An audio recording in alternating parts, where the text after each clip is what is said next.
జిల్లా స్థాయి క్రీడోత్సవాలకు భద్రత కల్పించమంటే పోలీసులు చేతులెత్తేశారని ఎమ్మెల్యే గూడెం మహిపాల్ రెడ్డి ఫైర్ అయ్యారు. స్థానిక పోలీసులపై డీజీపీకి ఫిర్యాదు చేస్తామంటూ ధ్వజమెత్తారు. సంగారెడ్డి జిల్లా పటాన్చెరు కేంద్రంగా నిర్వహిస్తున్న జిల్లా స్థాయి స్కూల్ గేమ్స్ ఫెడరేషన్ క్రీడోత్సవాలకు భద్రత కల్పించాలని పోలీసులను కోరితే నిర్లక్ష్యంగా వ్యవహరిస్తూ కానిస్టేబుల్ను సైతం పంపించలేదని ఆరోపించారు.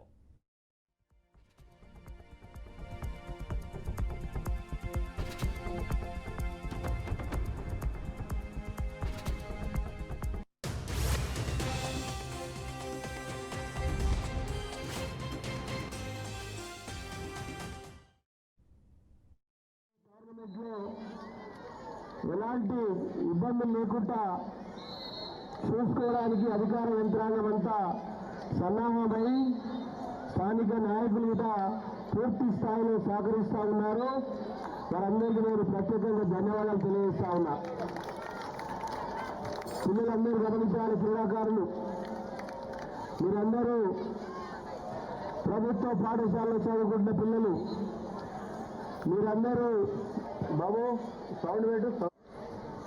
మీరందరూ స్టూడెంట్స్ చదువుతో పాటు క్రీడలను మీరు ముందుకు తీసుకుపోతే రాబో కాలంలో మీ ఫ్యూచర్లో మీ భవిష్యత్ కోసం అన్ని రకాల ఉపయోగపడితే నేను పూర్తి నమ్మకం విశ్వాసం వ్యక్తం చేస్తా ఉన్నా.